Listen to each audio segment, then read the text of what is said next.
Bonjour et bienvenue dans le Buzz TV de TV Magazine. Ravi de vous retrouver pour cette nouvelle semaine de Buzz TV avec notre invité du jour. On démarre très fort, vous allez le voir, un démonstrateur aussi percutant que parfois maladroit qui nous fait souvent mourir de rire, qui nous apprend évidemment toujours aussi beaucoup de choses. C'est pas compliqué, souvent quand il teste une invention pour la première fois devant la caméra, on sait qu'il peut y avoir un fiasco, mais il est toujours délicieux. Si vous êtes nostalgique de ces ratés devenus mythiques, voire même du syndrome qui porte son nom, vous allez pouvoir sortir les cotillons car il est de retour en quotidienne avec une émission audacieuse qu'M6 avait proposée il y a 1 an et demi et qu'on va redécouvrir aujourd'hui. Bonjour Jérôme Monaldi, merci de nous rendre visite. Merci de me rappeler ce passé. Non mais vous inquiétez pas, je vous embêterai pas trop avec ça. Vous êtes surtout là Jérôme car mon invention vaut de l'or, c'est le titre de l'émission que vous allez présenter en quotidienne à partir de lundi prochain. Ce sera à 18h40 sur M6 en Access Prime Time, un programme dans lequel des centaines d'inventeurs vont se présenter face à vous pour vous prouver que leur produit, leur invention est exceptionnelle. Alors j'ai une question là comme ça d'emblée, on va tout de suite tout spoiler. Est-ce que vous avez découvert l'invention du siècle dans l'émission? Oui. Oui, il y a une invention du siècle, carrément. Oui. Oui, mais je ne le dirai pas. Ah bon, très bien. Non, mais d'abord parce que je ne fais que la présélection, il y a ensuite un jury derrière et je ne suis pas ce jury. Il y a une présélection où il y a des choses formidables. Il y en a pour tous les goûts et comme j'ai des goûts très éclectiques, je n'ai pas trouvé l'invention, mais les inventions du siècle. Mais je ne vous dirai pas lesquelles. Aujourd'hui, à l'heure des nouvelles technologies, est-ce que dans ce genre d'émission, on peut encore dénicher ce qu'on appelle des pépites, vraiment des choses auxquelles personne n'avait pensé? Il y a des choses extrêmement simples, mais vraiment d'une banalité affligeante. Affligeante, non, quand on se dit « Ah mais bon Dieu, c'est tout bête ce truc-là. Pourquoi tu n'y as pas pensé plus tôt ?» Et puis il y a également des dérivés, je vous donne un de la technologie de pointe. C'est des études qui sont faites par le CEA à Grenoble sur chromatographie en phase gazeuse, mais un peu plus élevé que ça. En gros, l'idée est très simple, c'est une sorte de nez artificiel. Pour le moment, prototype. Vous le mettez dans le four, ça sera demain dans tous les fours de tous les pays du monde, et ça renifle. Ça renifle, qui renifle. Alors vous mettez le poulet, et dès que le poulet commence à être trop cuit, il y a une odeur spécifique et caractéristique, une molécule olfactive, une senteur qui a été analysée scientifiquement par la machine et qui vous dit stop, arrêtez le poulet, il est bien cuit. Tu vois, pour la même chose pour le pain, etc. Une sorte de nez qui va sentir dans le four à notre place, quoi. Exactement. Un peu, ouais. Et qui va être super précis et qui va arrêter la cuisson quand on le veut. Voilà, ce genre de truc-là, c'est génial. C'est formidable de trouver ça. C'est une application concrète, grand public, enfin futur grand public, de la recherche de pointe. Et à part ça, à côté, il y a la poubelle, qui enfin ne se déchire pas quand on la sort. Pas mal. Alors ça, franchement, ça nous intéresse. Est-ce que ça vous intéresse aussi, vous qui nous suivez ce matin sur Figaro Live, sur tvmag.com et sur la page Facebook de TV Magazine sur laquelle vous pouvez poser toutes vos questions à notre invité. Êtes-vous ravi de le retrouver, Jérôme Monaldi? Est-ce que vous allez regarder évidemment cette émission? Les inventions vous intéressent-elles? Est-ce que vous êtes enfin content de revoir Jérôme Monaldi dans une émission sur M6? Vous n'hésitez pas. Vos questions, vos suggestions, tous vos commentaires, il y répondra après les news médias de Damien Canives.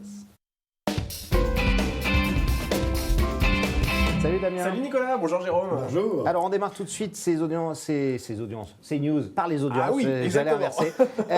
Samedi soir, on en parle et c'est TF1 qui s'est imposé avec The Voice. Exactement, oui, alors il faut le préciser d'une courte tête, la première chaîne de France misait sur la suite de la 8e saison de The Voice. Le concours de chant porté par Nikos Aliagas a fédéré 3,9 millions de mélomanes, ce qui représente 20,4% de part d'audience. C'est un score parfaitement stable par rapport à la semaine dernière qui permet à TF1 de s'imposer in extremis devant France 3, la chaîne de service public, ne dégainait pourtant pas une artillerie considérable puisqu'il s'agissait d'un épisode en rediffusion de Mongeville. La fiction française portée par Francis Perrin signe tout de même un score au sommet avec 3,6 millions de téléspectateurs, soit 17,4% du public, ce qui est un score effectivement très bien pour une rediffusion. France 2 complète le podium avec l'ultime numéro des Années Bonheur. Près de 3 millions de curieux ont regardé les adieux, sans émotion d'ailleurs, de Patrick Sébastien, effectivement.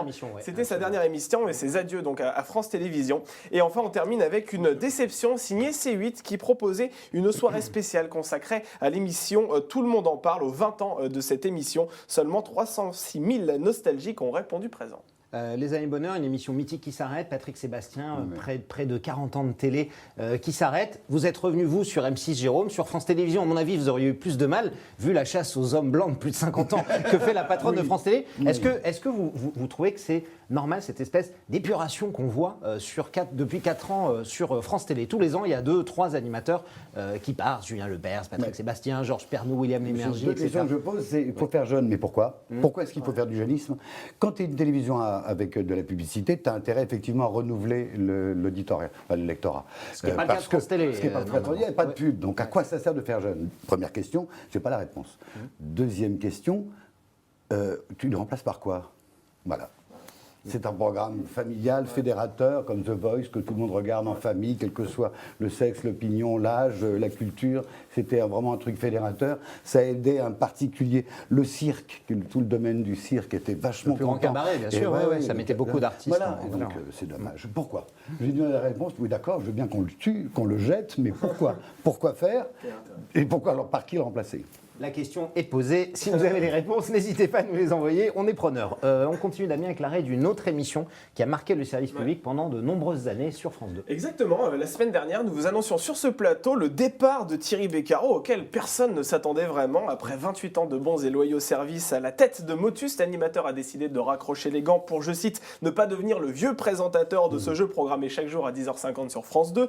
Et ce week-end, nous avons appris dans Le Parisien que quel avenir la direction de France Télévisions réservé à ce divertissement. Alors selon le quotidien, Motus devrait disparaître de la grille dès la fin du mois d'août prochain, ce qui signifie donc que Thierry Beccaro ne verra aucun successeur donc à la tête de ce jeu. Pour le remplacer, donc Motus, encore suivi quand même par 600 000 fidèles en moyenne, il faut le rappeler, c'est quand même un bon score, qui est en plus parfois devant TF1, donc c'est quand même une belle France Télé vous dira que les audiences, c'est pas grave. Voilà, exactement. Eh bien, les cadres du service public envisagent de proposer à la place de Motus des rediffusions du feuilleton Un si grand soleil. Donc pas besoin de faire de dessins pour justifier ce genre de choses. Eh bien effectivement, il y a une volonté de faire des économies. Voilà.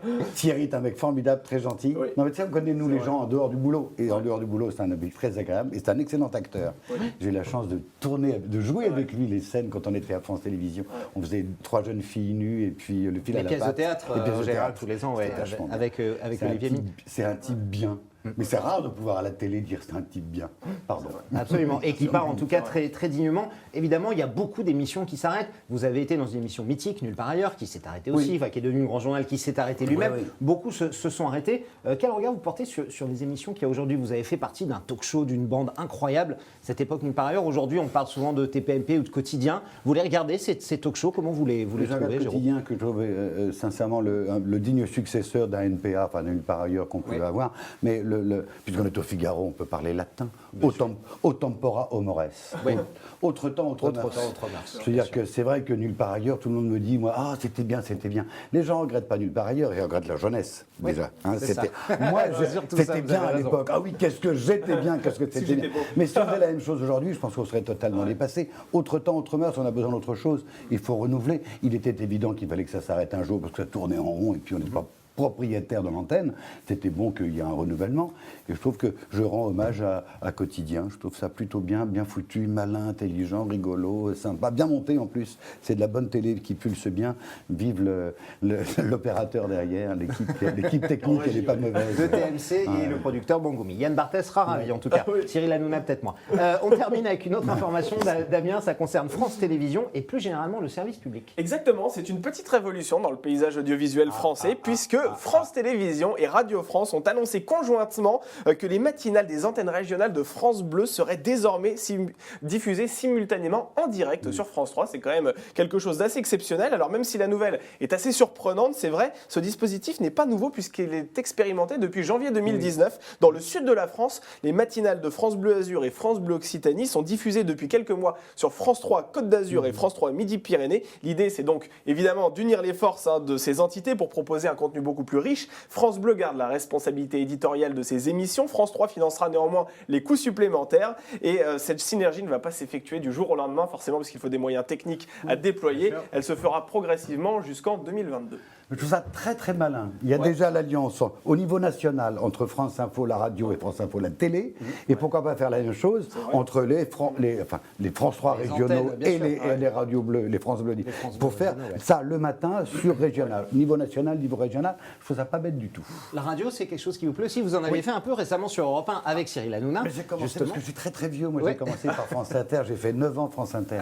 On devrait interdire aux gens de faire de la télé s'ils n'avaient pas fait de radio avant. Je dis ça pour faire sur ce plateau. Ah bon, C'est la meilleure école. Ouais. La plus belle image, la plus belle phrase, elle est de José Arthur, il y a très longtemps, mais pas connu, qui disait « Nous, à la radio, on a réussi à se passer des images. Nous, à la radio, on s'adresse directement à l'imagination, à l'intelligence des gens. » Je trouve que la télé, c'est bien, mais la télé, c'est lourd, c'est cher. La radio, tu peux en faire plus facilement.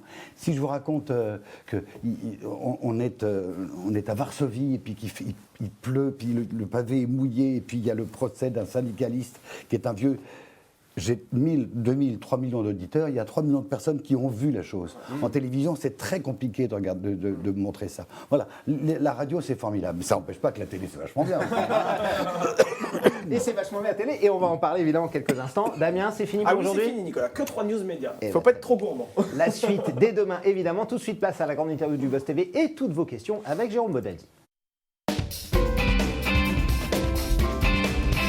Lundi prochain, le 20 mai à 18h40, ce sera sur M6. Vous donnez le coup d'envoi, Jérôme, de Mon Invention vaut de l'or, une émission dans laquelle vous allez auditionner, comme on l'a vu, et rencontrer des centaines d'inventeurs à travers la France qui vont tenter de vous persuader que leur invention révolutionnera le quotidien. Est-ce qu'on peut dire que c'est une sorte de concours Lépine cathodique ou est-ce que c'est assez différent? Vous pouvez nous expliquer comment ça va se passer concrètement? Oui, c'est un super concours Lépine cathodique. D'ailleurs, on est associé avec le concours Lépine international de Paris.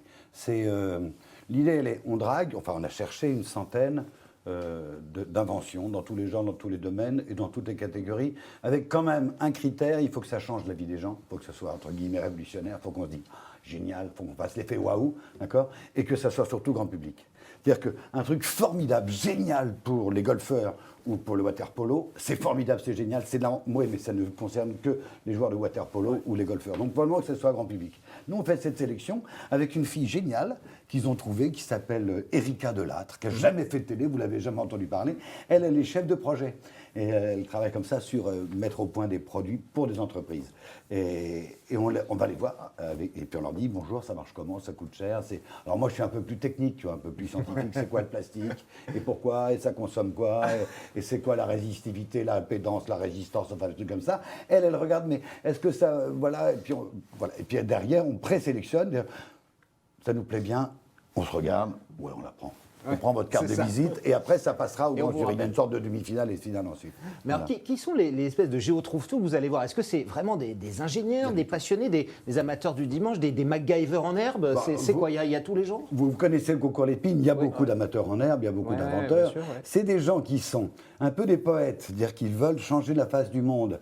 Il y en a qui font des enfants, d'autres des émissions de télé, d'autres des bouquins, d'autres des œuvres d'art. Eux, ils font une invention. Alors ça, c'est la première caractéristique. They want to change the world. Ça, c'est vachement bien. Mais ils savent, alors certains ont la grosse tête, ils perdent le pied avec la réalité. Ils n'ont pas fait l'étude de marché, ils rêvent d'un produit formidable, mais ils ne savent même pas comment est-ce que ça va être construit. Peu importe, il y a déjà une invention, il y a déjà une inventée, il y a une force, il y a une ambition formidable. Et puis surtout derrière, c'est des gens qui sont, alors très sérieusement en fait, très sérieux, très pointilleux, très ambitieux, très opiniâtres. Très opiniâtres. Ils travaillent, ils y pensent, ils y repensent. Et ils y croient surtout. Ils y croient énormément. Et je trouve que c'est assez enthousiasmant de voir ça. Moi, je suis, et c'est rare de pouvoir utiliser ce mot-là, je suis fier, vraiment, sincèrement, d'avoir pu donner un coup de pouce à ces gens-là, qui disent... Ouais, j'y crois. Alors on lui demande, mais oui, mais comment, où, pourquoi, mais est-ce que vous êtes sûr, mais comment ça? Et quand on a sélectionné, les gens, ils en veulent, et ça donne envie ça donne envie d'essayer. Peut-être tu te dis, tiens, je suis content d'avoir donné un coup de pouce. Non, mais ça, on est tous inventeurs, bien sûr. ou un jour on va être inventeur. On dit, un jour, moi aussi, je le ferai. Moi aussi, un jour, je dirais, voilà. Et eux, ils savent que c'est difficile, ils savent que c'est compliqué de fabriquer, de produire, d'être référencé. En fait, le plus beau cadeau, c'est qu'ils vont être référencés. Il y a une grande enseigne qui est derrière et qui va leur dire, je vous le prends. Et donc, ils vont être dans les rayons. Évidemment. Ils vont avoir le vrai challenge, c'est-à-dire face à l'acheteurs potentiels, face au public. Le Graal, évidemment, pour un inventeur. Damien, oui. On a déjà des questions, Il y a des réactions qui arrivent nombreuses. Effectivement, des réactions et des questions sur la page Facebook de TV Magazine et sur le Figaro.fr. Alors, on salue Christophe, on salue Claudie, on salue Louis également, qui vous trouve mieux sans barbe apparemment. Louis, vous êtes déjà apparu sans barbe à la télévision? Oui, il y a longtemps. Bien sûr. C'était avant. Mais Louis, vous n'étiez pas né. C'était il y a très longtemps. C'était en noir et blanc, il y avait 619 lignes. tout. Voilà, On alors était Ça s'appelait maquillés la en... TSF. Et une question L'ORTF. de Mickaël qui souhaite savoir pourquoi ne faites-vous pas partie des grosses têtes avec Laurent Ruquier, sachant que c'est vrai, vous avez travaillé avec lui par le passé, notamment dans l'émission pour tous sur France 2. Oui. Non, mais j'ai été très longtemps, d'ailleurs, j'étais encore à Canal+, que j'étais Ouais. déjà invité par C'était en Laurent. 2014, l'émission pour tous, Voilà. avec Ruquier. Non, il y avait, on a tout essayé, qui Oui, était on en a tout accès. essayé, c'est ça, Et ouais. surtout Ah la radio, je veux continuer à faire la radio. Exactement. Moi, je l'ai fait très longtemps à Europe 1, très longtemps, c'était vachement agréable. Et puis après, il est parti sur RTL. Et il m'a dit, écoute, mais très gentiment, c'est un garçon formidable, enfin, il n'y a pas de lézard.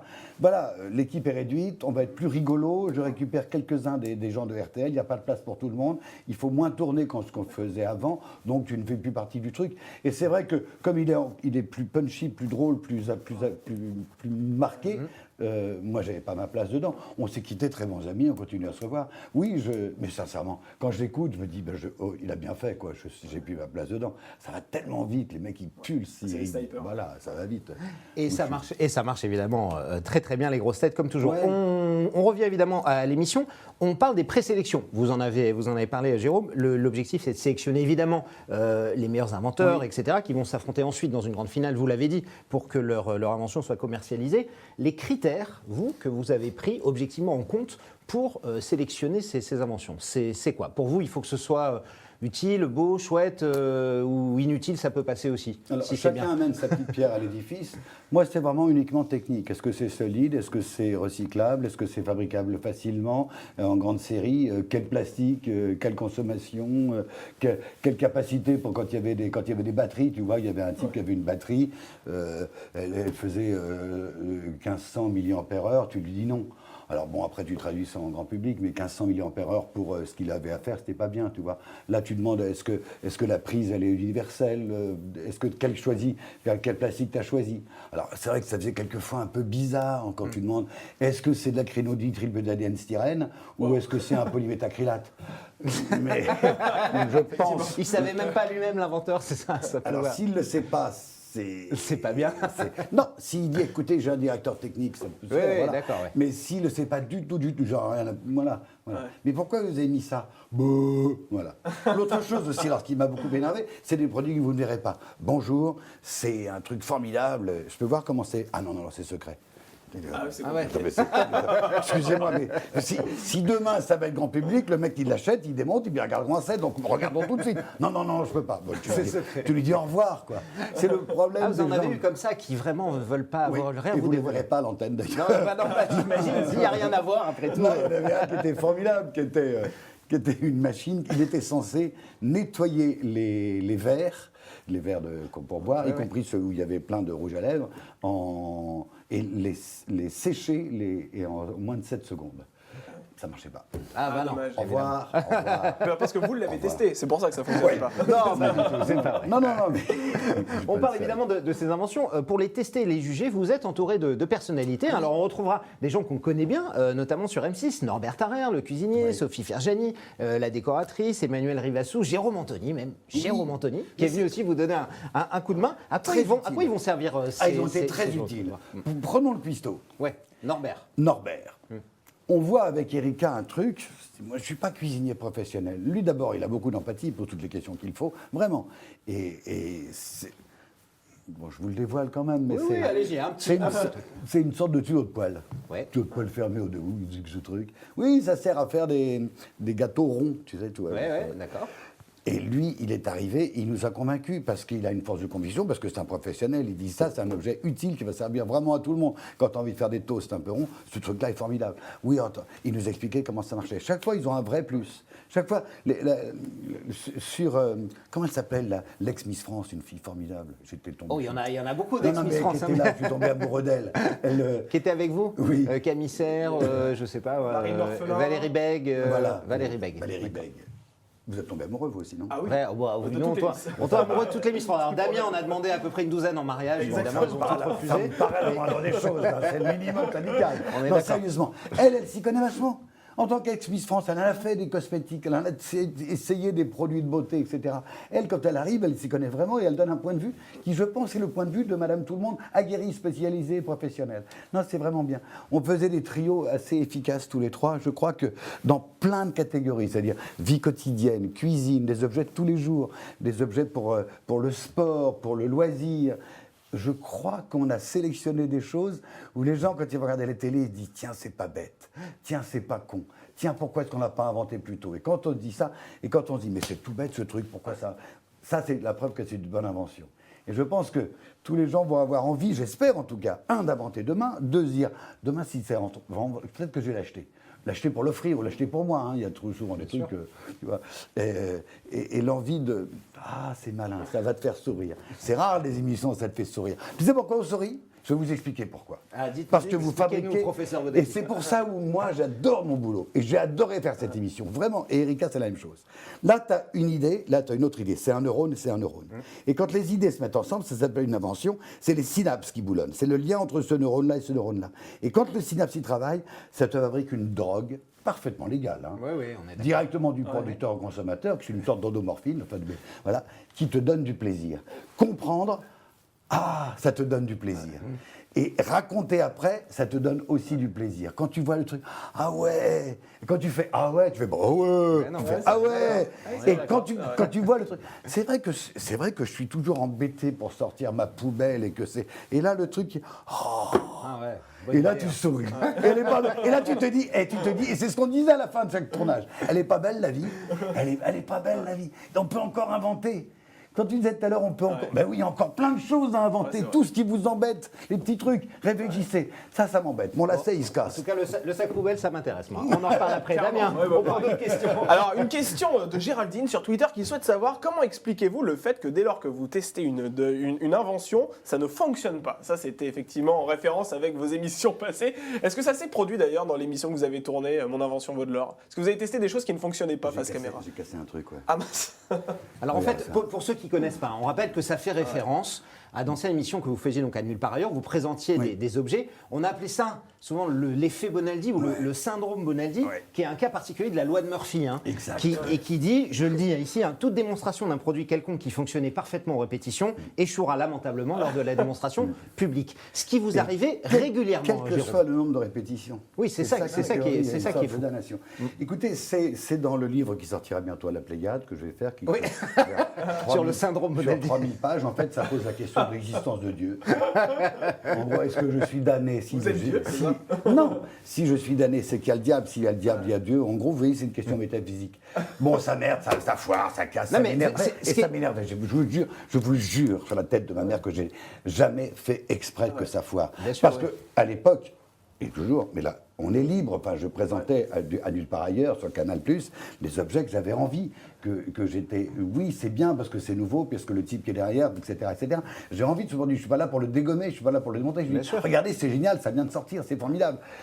Et ça ne marche pas. Et donc, ça m'énervait. Et j'étais fort mari de ça, vraiment. Est-ce que l'histoire de l'aspirateur a été une légende ? Un jour, vous présentez un aspirateur, vous le mettez en route et Canal+ a sauté. En fait, c'est pas complètement. C'est pas vraiment C'est-à-dire qu'en fait, il y avait devant l'écran, il y avait de la neige. Les gens ne voyaient plus rien. Non, c'était au tout début de Canal+. Il y avait VHF, UHF à l'époque. Et nous, ce qu'on était en clair, on était là pour dire aux gens qui nous regardaient, chers téléspectateurs, c'est celle-là, chers téléspectateurs, vous nous regardez, dites à vos voisins comment faire pour regarder la télé, parce que c'est pas les mêmes sortes. Et donc, j'avais une télécommande, une zapette.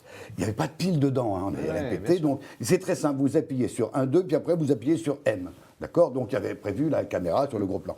Quand j'appuie sur M, à ce moment-là, l'électricité saute, mais pas dans la régie, pas seulement dans l'immeuble, dans tout le quartier. Dans tout le quartier de Tout Canal, le quartier est dans le noir, mais juste un hasard au moment où... Alors, vous voyez, c'est très simple. Vous allez appuyer sur le bouton M et vous allez voir, ça va marcher tout de suite. J'appuie, et tout le monde dans la régie, mais qu'est-ce qu'il est ? Qu'est-ce qu'il est ? J'y étais pour rien, je vous jure, j'y étais pour rien. Et ça a commencé comme ça. Absolument. Damien, on prend une ou deux questions, on arrive presque au bout déjà. Allez, on salue Jean Vanden qui est avec nous, qui salue effectivement, qui dit que vous êtes quelqu'un de très agréable, passionné et passionnant et qui vous remercie pour tout ce que vous avez fait auparavant. Avec une question. Et c'est la passion est communicative et elle est contagieuse. Écoutez, on espère que vous l'avez donné à bon nombre de téléspectateurs qui vous suivront sur M6. Et une question également de Gérard qui souhaite savoir si vous souhaitez vous lancer dans la fiction. Vous en avez parlé brièvement tout à l'heure, vous avez tourné avec des animateurs de France 2. J'ai un grand respect pour les Vous avez fait les pièces de théâtre que font les animateurs. Voilà, c'est ça de la chaîne. C'était Olivier Mine qui avait monte les pièces. Qui avait produit 2 pièces. On a tourné Le fil à la patte de Feydeau et 3 jeunes filles nues, qui était un truc rigolo. Non, j'ai un grand respect pour les acteurs, qui est un vrai métier. Et j'ai été figurant quelquefois, tu vois, Silhouette, quelquefois, je rêve d'être figurant ou Silhouette dans un film de Lelouch, tu vois, de passer comme ça, d'être le serveur qui, bonjour monsieur, je vous sers quoi, tu vois, mais c'est tout, je ne veux pas en faire plus. Non, je ne voudrais pas me lancer dans la fiction, je ne suis pas un acteur, et je respecte vraiment ce métier-là pour dire, c'est pas parce que, tu vois, c'est pas parce que je suis mannequin que je deviens actrice. Non mais, Est-ce qu'il y a d'autres projets, Jérôme, avec M6? On sait, nous, on est ravis de vous revoir, on sait qu'il y a beaucoup de gens qui vous aiment beaucoup. Oui. Vous avez une vraie popularité. Est-ce que vous auriez envie de continuer et j'allais dire que le fait de renouer avec une chaîne comme ça sur M6, ça vous donne d'autres idées pour plus tard? C'est un peu trop tôt pour en parler. Vous n'en avez pas parlé avec la chaîne encore? Non. Asinum fricat. C'est le roi beaucoup de latin, beaucoup de latin aujourd'hui.